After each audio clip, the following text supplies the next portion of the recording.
The cop car pulled up alongside him, but he kept walking. Despite his best efforts, the car followed. He had to make it miles to work and stay safe. He looked at his watch and pushed himself to walk faster, his legs aching. There was no stopping this policeman. Walter Carr had moved to Homewood, Alabama, with his mother after the destruction caused by Hurricane Katrina. They hoped to rebuild their lives, but Walter had a new challenge: to support his mother financially. He found a job at Bellhops, a moving company, but there was one problem. His car broke down just before he could head to work. Walter was determined to make it, though, so he decided to walk the miles to get to his first day of work. It wasn't easy. Google Maps showed that it would take him hours to walk the distance, and he didn't have money for car repairs. But Walter couldn't let his mother down. He set an alarm for midnight, pulled on his sneakers, threw on a jacket, and set off into the night.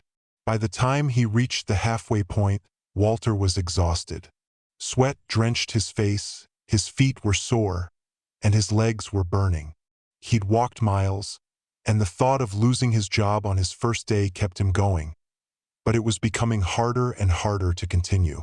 That's when he noticed a car following him. He hadn't seen it before, but the lights flashed, and the siren blared. Walter knew the cop was there for him.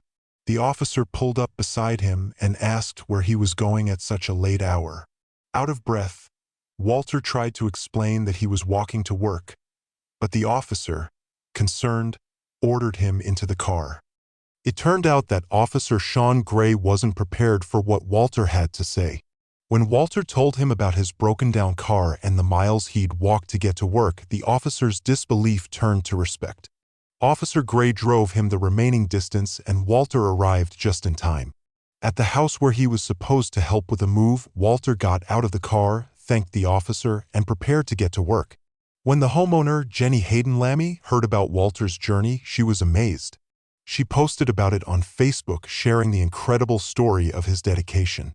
Her post went viral, touching thousands of people.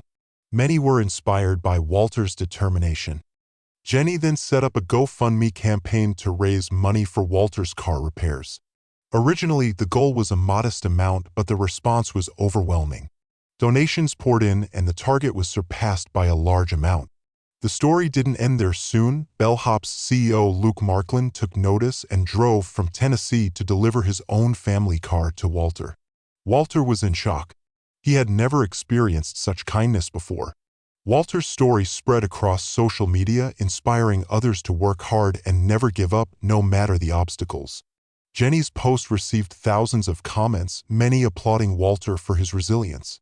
One commenter wrote, "There are people like Walter who don't make excuses, they just do it." Walter stayed humble despite all the praise. He simply said, "I just walked." He hopes to become a Marine someday, and with the determination he showed on that long walk, there's no doubt he can achieve whatever he sets his mind to.